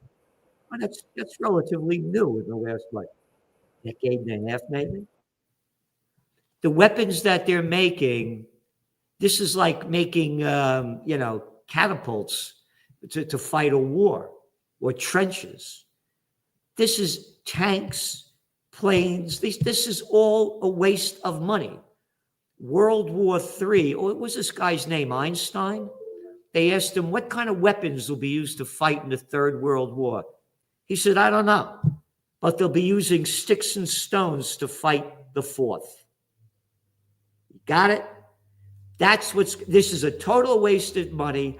You go to war against Russia, everybody, bye-bye world, it's going to be nuclear annihilation. And let's put something else back in there too. Look what's going on in Israel with that war. There's the slaughter going on now. They're wiping the people out of Gaza. And how many more people are saying that Israel is going to ramp up an attack with Iran?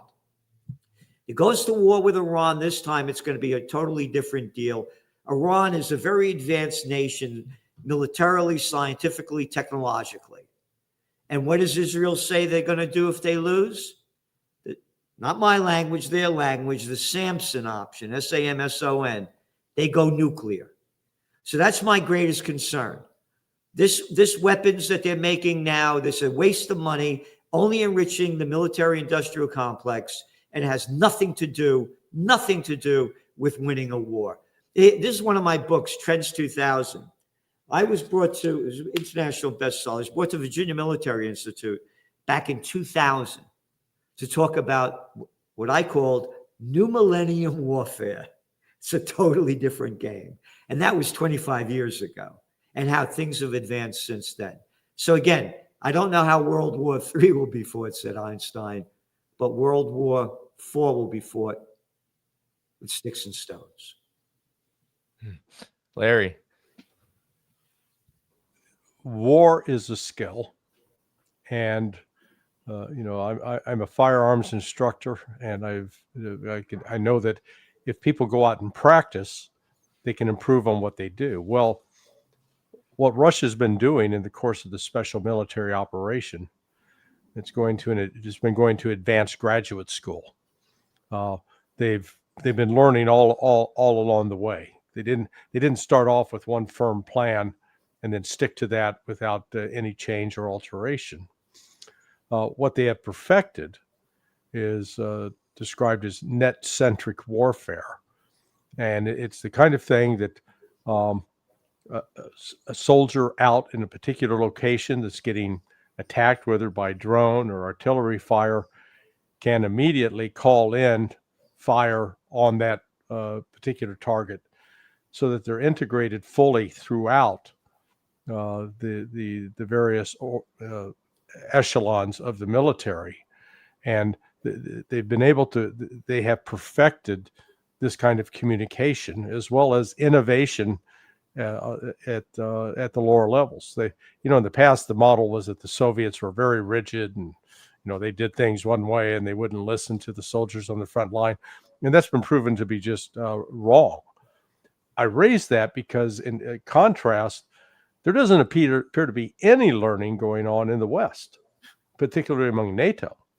When we look back at the failed so-called counteroffensive that Ukraine launched in June of 2023, this was largely planned by U.S. generals, by U.S. military planners.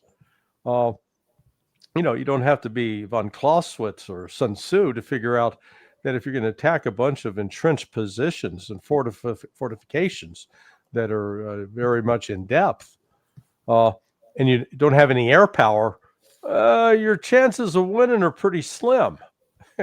And the Ukrainians got wiped out. What I'm raising here, though, is Russia, by virtue of this war, they call it the special military operation because they haven't mobilized society.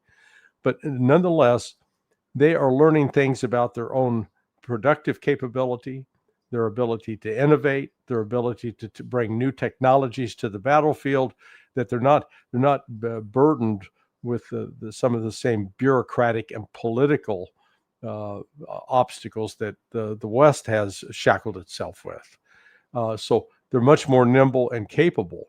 And it's in that regard, I think that's why you're starting to see, North Koreans will go there, they'll get some combat experience. The Indians, they'll get some combat experience.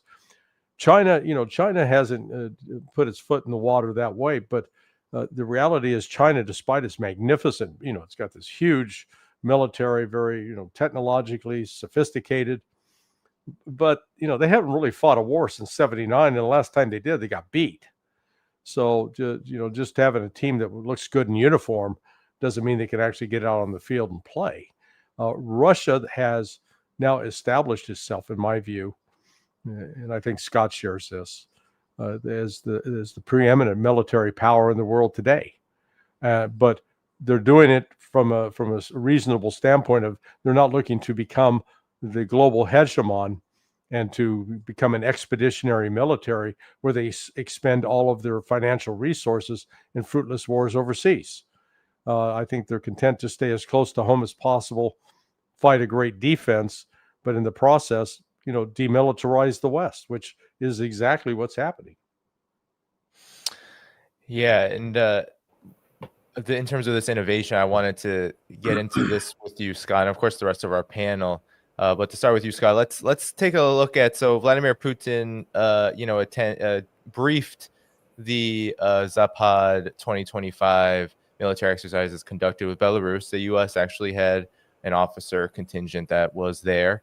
And I just want to play a bit of what Vladimir Putin described these exercises, their significance, what they brought to bear. Here we go. Comrades, today we are conducting the final part of the strategic exercise, Zapad 2025. The purpose of the exercise is to practice all necessary elements for the unconditional protection of sovereignty, territorial integrity, and defense of the Union state against any aggression. The event is taking place at 41 training grounds, with 100,000 military personnel participating and approximately 10,000 weapon systems and equipment involved. With all of this being modern equipment used in practical combat operations. And the exercise plans are built based on the experience gained during the special military operation. So, Scott, there has been a lot of panic in the Western media too, and even by Mark Rutte himself about especially Russia's missile capabilities, especially the Zircon, which is one of the newer models. Maybe you could help the audience understand what the significance of this exercise is, what it shows about Russia's military capabilities, and why it's important that Russia, Belarus conducted this exercise in this particular moment. Well, first of all, you have to pay attention to what Putin said. He didn't say the Russian Federation. He said the Union State, which means that Belarus is now permanently linked to Russia from a geopolitical strategic standpoint. There is no difference between the Russian Federation and Belarus when it comes to the defense. And it was just a few years ago that, Poland and the Baltic states, backed by the United States and the European Union, were trying to color revolution in Belarus. Lukashenko was climbing out of helicopters with an AK-74 in his hand, saying, "If you want me, come and get me." Europe thought that Belarus was ripe for the picking. That ain't the case anymore. Belarus is firmly in the camp of the Union State, which means Belarus and Russia are joined at the hip politically, economically, and militarily. So that's one of the big things here, because, Belarus provides critical military advantages for Russia in any potential conflict with NATO. And this exercise proved that 100%. One of the things that was done in this exercise, not just that Russia fired the Zircon missile, but that Belarus exercised its Oreshnik capabilities. The Oreshnik, of course, being the intermediate range missile that Russia fired on November 21st of last year, for the first time in history, an intermediate range missile fired in anger. It's now entered serial production, and Russia is in the process of deploying Oreshnik units in the Russian Federation and in Belarus. Belarus is getting a regiment. That's 3 battalions. Each battalion has 3 launchers. And so Europe was put on notice that there is no difference between Russia and Belarus. And that's got to make, NATO planners understand that a conflict in the future with Russia, Belarus is automatically part of Russia. The Belarusian military now is joined at the hip. You don't have, it's not about waiting for Russia to send forces into Belarus to attack the Suwalki corridor, etc. They're there. There's a group of forces. They're fully integrated with the Belarusians, and it's just a game changer. But the other thing that Putin's talked about is the priority on sovereignty. The Russians aren't here. This is a defensive operation. This is about Russia doing what's necessary to defend its sovereignty. So a clear signal was sent that this isn't the exercise, March on the Rhine, that people used to fear back in the Cold War. This isn't about Russia trying to take Warsaw. This isn't about Russia trying to take Berlin. It's about Russia defending the Union state against outside aggression, NATO aggression. It's the clearest signal possible that Russia, cannot be beaten, but is not looking for a fight. Yeah, and Gerald, what's your reaction to seeing this kind of exercise occur, and what kind of message it sends? Oh, sorry. Hold on one second. It's so important. This was the Trends Journal magazine back in the fall, the spring of 2014. So how happy that guy is? It's about the United States overthrow the democratically elected government of Viktor Yanukovych that nobody talks about anymore anywhere. And the article was written by Dr. Paul Craig Roberts, former Assistant Treasury Secretary under Ronald Reagan. Just quickly, Washington concluded that Russia needed to be confronted with or distracted by problems that would leave the Russian government less confident or be able to counter Washington's aggression elsewhere. I'm talking about this because of what Scott is saying about Russia defending itself and what the Ukrainians have been doing. He goes on to say, Ukraine presented the perfect opportunity for Washington to advance its hegemonic agenda. In a speech at the National Press Club last December, which was December 13,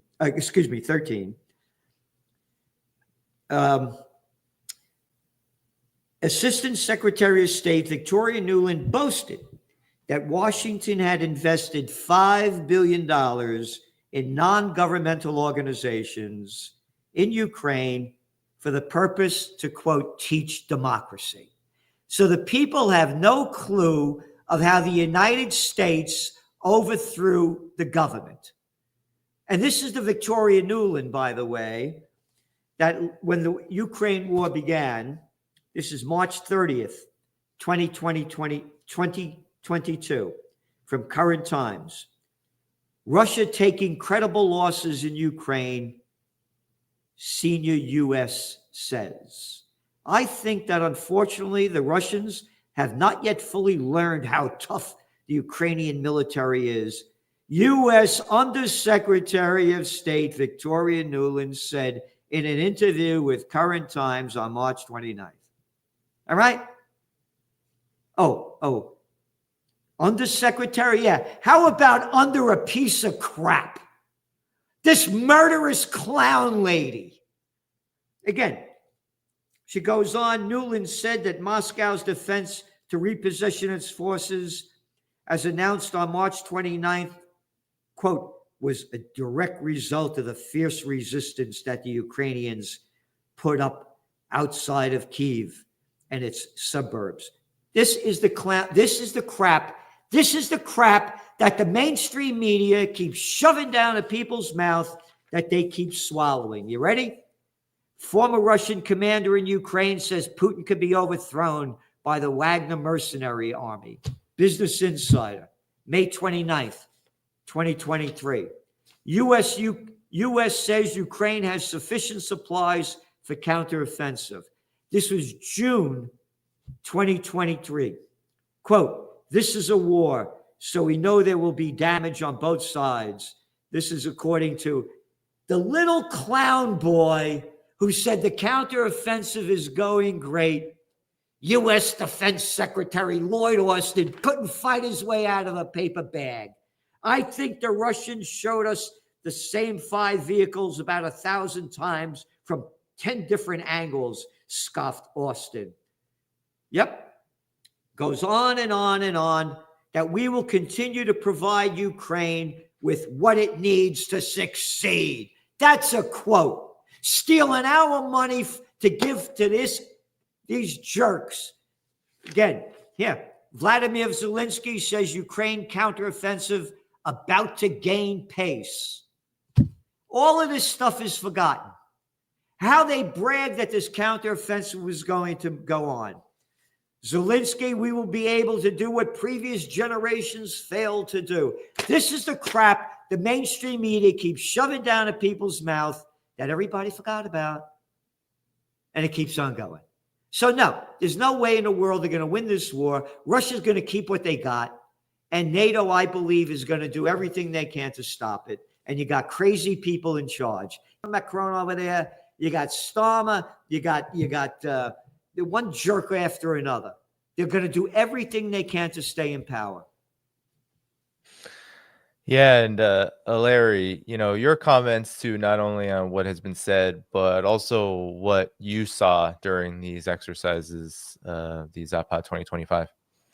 Well, I spent 23 years scripting military exercises for JSOC and SOCOM. So these were all on a much smaller scale, but the same principles apply. What the purpose of these kinds of exercises is to basically ensure that the communications between different units, and in this case, not just different units, but different countries, is effective, that they can talk to one another, that they can relay orders back and forth, that they can actually take action together. So it involves it's sort of a test run to make sure that in the event that something real world happens, they could actually carry out the missions that they do. I want to comment particularly on what Gerald was talking about, because I did a brief stint while at CIA in covert action, which was information operation. Now this is back in the Stone Age. Okay, we didn't have social media. We had to actually do, if you're going to put out a video, you had to go to a camcorder or some official camera with Kodak film to go film it. The written word, it was in newspapers, magazines, but we were able to insert stories and create narratives.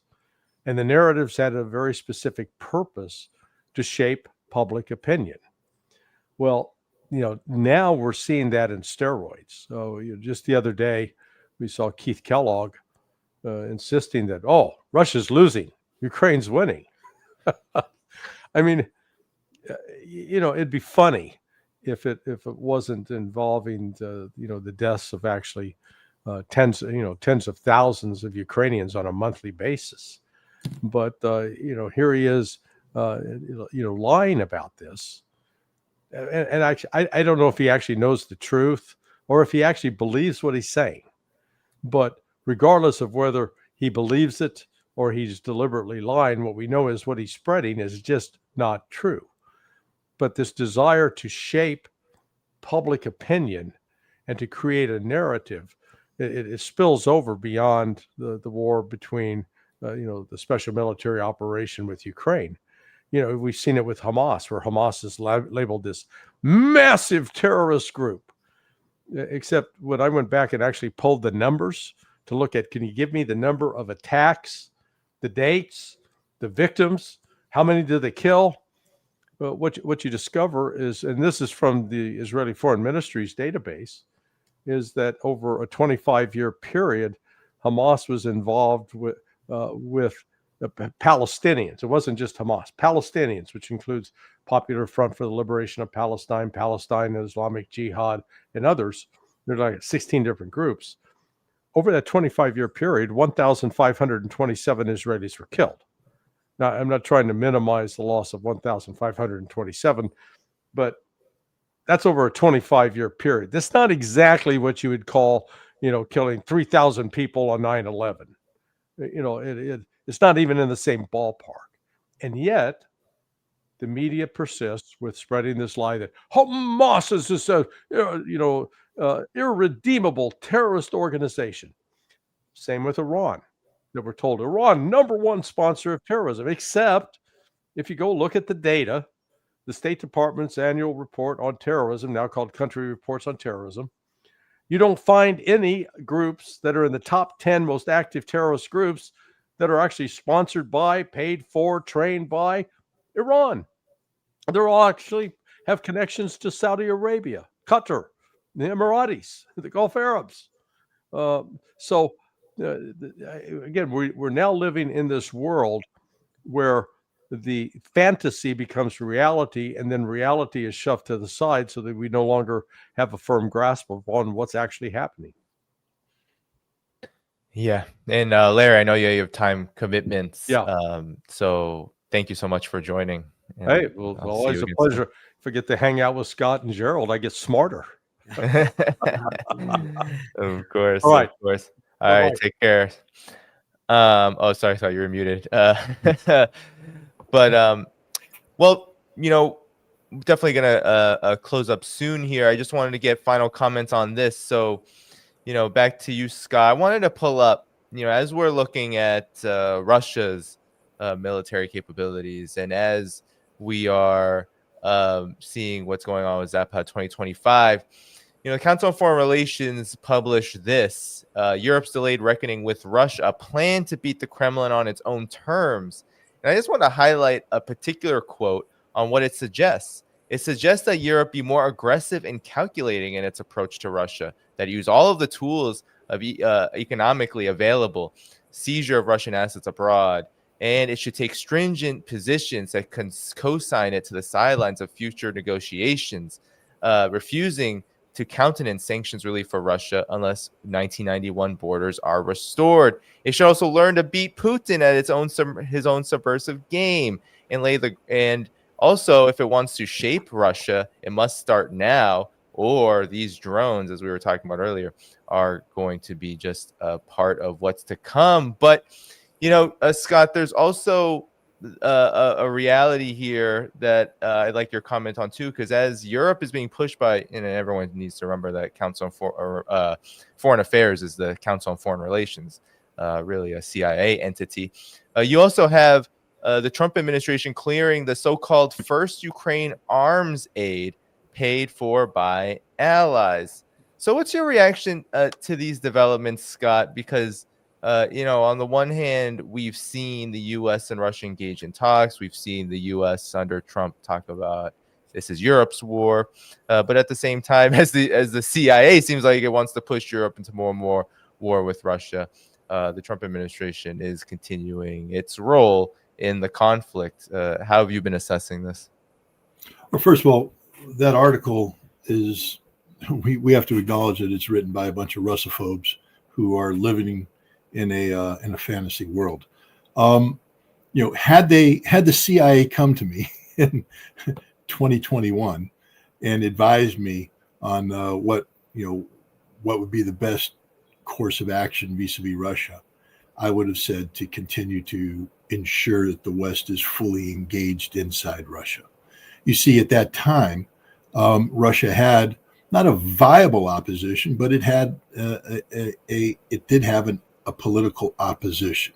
Navalny was the head of it, but there were hundreds of thousands of active political opponents to Vladimir Putin, and millions of people who were passive opponents to Vladimir Putin. The West's economic reach had insinuated itself into about 30, close to maybe 40% of Russia's economy, and Russia was afraid to take any action that could cause a rupture with the West because there was a political opposition, and this economic insinuation gave the West leverage over around 20 to 30% of the Russian population who, were on the sidelines. They would support Vladimir Putin so long as their economic well-being was taken care of. You had billions of dollars of capital in the hands, under the control of oligarchs who kept that money outside of Russia, and the Russian government was trying to get them to reinvest, but they had to be careful. You see, all the leverage was there. All the leverage was there. So you slow roll it. You come in and you slow roll. You do the slow pain, if that's what you want to do. But instead, they went whole hog. They did the divorce. None of these conditions exist anymore. There is no opposition to Vladimir Putin inside Russia today. They all fled. Remember those hundreds of thousands of Russians that were getting out there to escape mobilization and leave after the war? They all fled to Georgia and Kazakhstan and Europe and the world. They're gone. The people that stayed behind, they're supporting Vladimir Putin come hell or high water. there was this rapid divorce. Russia has reconfigured its economy so that it is sanctions proof. That's why Russia yawns whenever sanctions are mentioned. There is zero sanctions leverage over the Russian economy today. Zero. Because Russia also has the ace in the hole. Right now, Russia has retained an economy that operates on, capitalist principles. They still have a stock market. They still talk about interest rates and all the same things we talk about here in the West. Russia worried about inflation rates and all that. But if need, Russia can play the economic mobilization card. They can go full Joseph Stalin. And they can make that transition to a state-controlled economy that the West can't make. Russia could do it overnight because almost every major Russian enterprise now is a joint stock company where the government has a significant play, and they can just take it over instantly. All those oligarchs with all that money, they're gone. And now the ones that stay in Russia, they have to reinvest all that money back into Russia. They don't get to take their resources and flee. There's no leverage. Russia has written off its foreign reserves, meaning that they understand that the West is nothing but a bank robber, that these hundreds of billions of dollars that Russia had parked as part of the global economic system, they don't expect to get that back. They've already adjusted that. So all these people talk about, we're going to take Russia's currency reserves that we froze. It have zero impact on Russia. It'll collapse your economy, because the world will recognize that there is no such thing as a safe haven for sovereign wealth. Because if you can take it from the Russians, you can take it from anybody. And so that's the end of currency reserve status, etc. Nothing those people wrote in that article can happen. Russia's already made the adjustments. This is just a fantasy world of these people. And because now they've realized that the decisions they made in 2021 and 2022 to declare economic war on Russia, to engage in this proxy conflict with NATO, they've lost. And so now they're desperately trying to go back to the only thing they know, which was the world that existed before they made all these bad decisions. But they'll never go back to that world. That world doesn't exist anymore. Russia has redefined its existence, and it doesn't need any of the things that those people think they have as leverage over Russia. So, that's just the reality. These people live in an absolute fantasy world, and there's no relation whatsoever with reality. Gerald, talk about Scott talk about this fantasy world that these warmongers are living in. Talk about your efforts. I know that there's a rally coming up, and I'll pull up the information for it soon in about 10 days. Talk about this rally that you're helping organize. I know Scott is helping to organize Peace and Freedom Rally in the context of any other comments that you want to make about this topic. First of all, when it comes to Russia, Scott Ritter knows about Russia inside out that 99.99% of the people have no idea about. So he just puts the facts out there. And of course, they taught us to hate Russia when I was a kid, hiding under a desk in case an atom bomb goes off. Like, that's going to save your life. And again, nothing more than propaganda. About what he said about Putin not going anywhere. Putin will be gone within a year, and the West must be ready for his terrifying replacement, warns ex-MI6 spy. All right? This is July 28th, 2023. The lies that they keep selling. Christopher Steele, who ran MI's M16's Russia, blah, blah, blah, blah, blah. All right? They said he was going to be gone. So it's just propaganda. Ukraine war. Kyiv could gain upper hand in 2023, says U.S. think tank. How about Stink Tank? Institute for Study of War. So what Scott is saying, you're not going to beat the Russians over here. The Trends Journal said that when Biden said, when they put the sanctions on Russia, that, quote, Putin's going to pay the price, and all those companies left Russia, we said, this is stupid. Russia has everything they need to be self-sustaining, technologically, scientifically, culturally, militarily, on and on. They don't need these companies. They're more self-sustaining. And the world, the BRICS, the Chinese, the Indian, we just saw that meeting in China, they've had enough of the United States. This is the beginning of the end. We're going the same place where the Great Britain went that our country overthrew, getting them out of there, we became that country where the founding fathers hated. So anyway, we're having a peace rally on September 27th up here in Kingston, New York. You go to occupypeace.com, occupypeace.com. Scott Ritter, Judge Napolitano, Dennis Kucinich, Ray McGovern, a live stream with Roger Waters. And Scott, I'd like to get Garland Nixon here too. We'd like to bring him in. And we're going to have other speakers as well. We're doing everything we can to bring peace on earth. Again, Judge Napolitano, Kucinich, Ritter, we're doing everything we can. So people, please support us. We're supporting you. It's not about us. It's about you. It's about bringing peace on earth. Could you imagine if the billionaires gave us a couple of $100 million for peace? We'd have it tomorrow. They don't give a penny for peace. So please try to come to the peace rally here on September 27th. It's starting at 2 p.m. We're going to have music as well. And we're going to try to entertain the people and bring life to a higher spirit. And I'm so thankful for all that Scott does, that a man as brave as him, very few on the planet, all the crap that he's gone through, and he keeps staying out there and fighting, and the other people as well. So thank you very much for all of you for what you're doing. Of course. Scott, any final? Oh, sorry. Hold on one second. You're muted. Sorry. Final words. First of all, Gerald, thank you very much. I have reached out to Garland, and I'm waiting for his final confirmation, but I think the initial response is not just yes, but hell yes. Last year, Gerald and I helped Gerald put on this rally last year. And for the people out there thinking, well, it's just another peace rally. Yeah. Last year, we announced Operation Dawn, a drive to stop a nuclear war.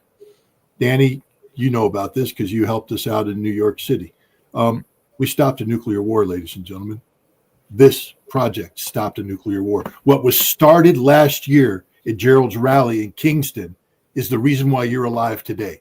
Because if we didn't do this, if we didn't have this operation, there would have been the CIA says it straight up, more than a 50% chance that there would have been a nuclear war between Russia and the United States by the end of the year. And Operation Dawn got the Trump administration to commit to a policy that back then was candidate Trump of not doing what Biden's doing. Donald Trump, we said you have to make a statement to stop the ATACMS missiles from being launched deep into Ukraine because that was Russia's red line.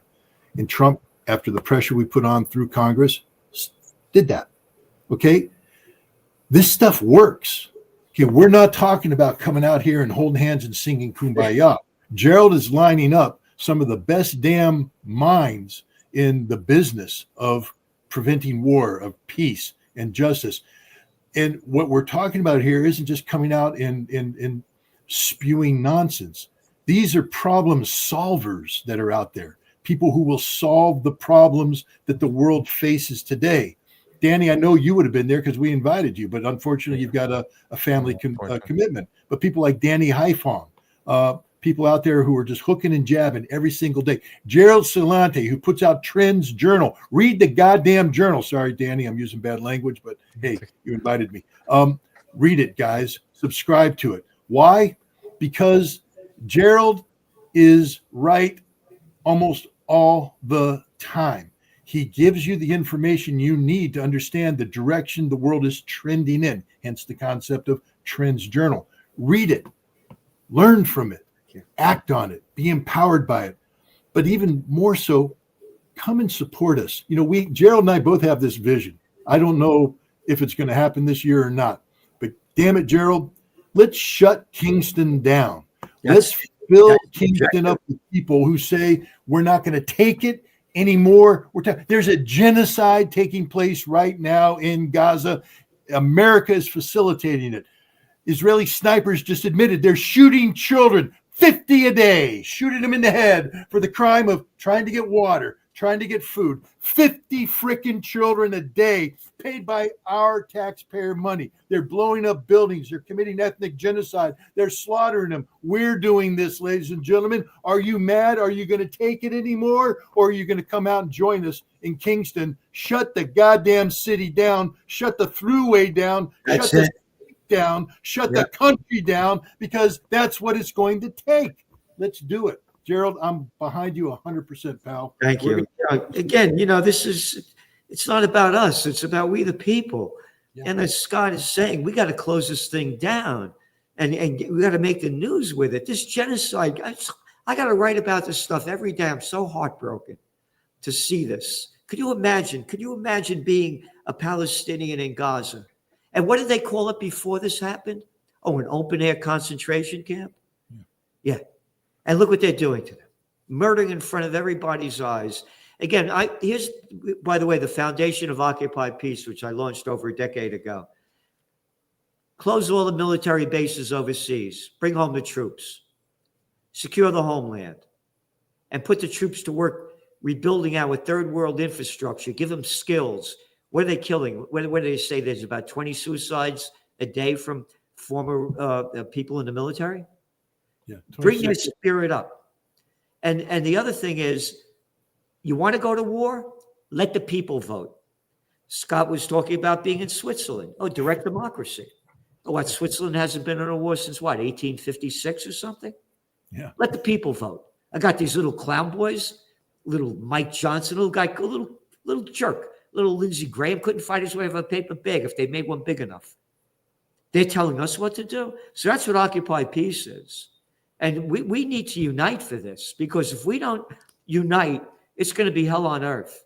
We got crazy maniacs in a country near you, and they could care less about us. They only care about themselves. So please, come to Occupy Peace and do what you can to support us, because it's about supporting you. Oh, by the way, one other thing. Great. This is the most historic Four Corners in America. It's the only place with pre-Revolutionary War stone buildings on each corner. I went for jury duty, and there's the courthouse over here, and the guy who putting on the thing said, "You see that picture over my shoulder?" He said, "That's John Jay. The first Supreme Court judge was a judge over here." He goes on to say that when Kingston was the capital of New York State, then the British burnt it down after the Battle of Saratoga, he said when they wrote the Constitution for New York State, right over here, over 70% of America's Constitution comes from the Constitution that was written here. So this is where the seeds of democracy was sown. And that's why we're doing it here. We want to bring back the democracy that our founding fathers fought for, that these little slime balls stole from us. Now, what Gerald's not going to tell you, Danny, is that he responded by saying, I know. I was here when it happened. I'm not that old. A medical marvel. Yeah, well, gentlemen, I 100% endorse this message. Everyone definitely, you can find the information in the video description below. I know someone in Gaza right now. I won't say how, because I'm incredibly afraid that Israelis and U.S. intel will locate them, but I just have no idea what to say when they reach out, because it's exactly what you both outlined. It is the horrors, the disasters, the genocide. It's not only sick, but it also is deeply relevant to us here in the United States. And it's so important that on all of these questions, whether it's Palestine, Russia, and really the entirety of the empire's war agenda, that it's put to the forefront, and that people know that it is relevant to them, and they need to put a stop to it if they're going to experience anything good here now and in the future. So everybody, be sure to go to that link in the video description, attend if you can, support if you're able. You can find Scott's Substack as well. You can find Trends Journal in the video description as well. And of course, Larry Johnson, who was here earlier, you can find his Sonar 21. Any final thoughts, gentlemen, before I say thank you? Well, I'll put up the super chats as you're talking to give them a thanks. But any final thoughts to Scott, Gerald? Join us Saturday. September 27th. If Yep. there's anything you're going to do, if you're looking at, it's a weekend, weather should be great. Even if it's not, get there. You will make a difference. I swear to God, you will. Yeah. Come, be there, empower yourselves, empower us, and let's make history. Great. Sorry about that, Sparky. No time for this question. This show has gone on a while. Everybody, go to the video description where you can find all that information that Scott and Gerald relayed, all the links to support the guests here today, including Alastair, who's our first half Conflicts Forum, and also all the places to support this channel, Patreon, Substack, and much more. Thanks to all the super chats I put up on the screen. Thank you to all the moderators. A little bit of a break streaming due to some things I need to take care of, but I will be back with all of you soon. Thanks, Scott. Thanks, Gerald. We'll head out of here together. Take care. Good night. Bye.